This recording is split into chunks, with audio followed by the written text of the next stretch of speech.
Let me guess. You walked into a room today, office, cafe, your own kitchen, and within seconds, you knew something was off. No one said a word, no one looked at you differently, but your chest tightened anyway. That's not paranoia, that's your nervous system doing what it was trained to do. You've been called too sensitive since you were a kid. Maybe you started saying it to yourself. Here's what I need you to hear before we go any further. You're not defective. You're not too much as a personality flaw. You're just running a different operating system. There's a name for this, sensory processing sensitivity, or SPS. Fancy words, but in plain English, your brain is simply wired to process more information more deeply than most people's. About 20% of humans are born this way. Not broken, just built for depth. By the end of this, you'll understand why your brain feels like it's always on and 3 things you can actually do about it. Spoiler, none of them involve just stop caring so much. Now, I can already hear you thinking, but this is my superpower. I read people. I anticipate problems. I'm emotionally intelligent. Yeah, that part is real, and it probably helped you survive a childhood where you had to be the adult in the room. But here's the question nobody asks, not even your therapist. Who reads you?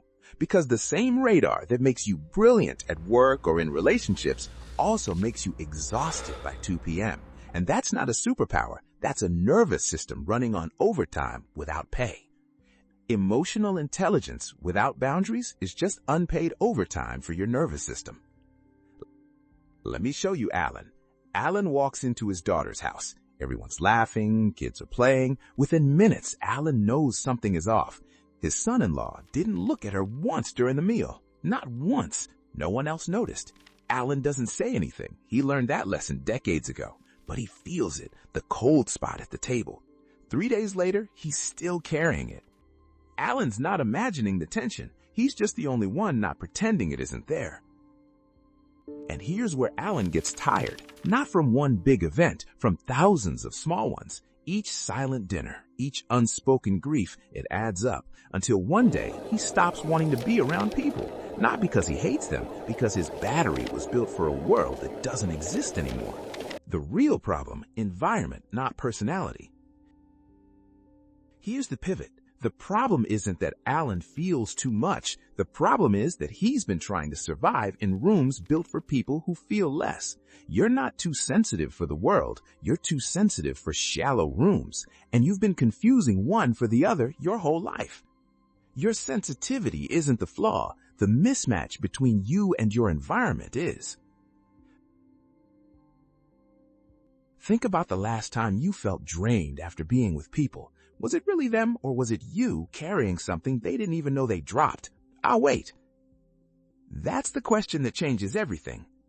And before you worry, no, the solution isn't to build walls. You don't have to become cold to stop drowning. You just need a few simple tools. 1, not every silence is a hidden message. Psychologists call this cognitive decoupling. Sometimes people are just tired or distracted or thinking about what to eat. Let one mystery remain a mystery this week. 2, when anxiety shows up, don't fight it. Don't just notice it either. Here's what actually works. Shift your attention to something physical. This is called interoceptive grounding. Your brain can't stay stuck in anxiety when it's busy tracking a real sensation. It's not magical, it's neurological. 3, not every insight needs to be spoken. You can see that someone is insecure, dishonest, or struggling. You don't have to become their therapist, their judge, or their rescuer. You can step back and let their journey be theirs. Clarity without boundaries isn't wisdom, it's a trap. This week, just once, when that wave hits, pause for 3 seconds. Ask yourself, is this mine or did I borrow it? That's it. No journaling, no mantras, just that question. Alan learned this late. 60 years of feeling everything, thinking he was the problem. He wasn't. Neither are you. Here's what I keep wondering. If feeling everything so deeply isn't a curse, why does it feel so lonely to carry it? And if you've ever wondered why all this feeling sometimes turns into feeling nothing at all, the answer is on Why Do I Feel So Empty? It's the other side of the same coin. I am the Cortex.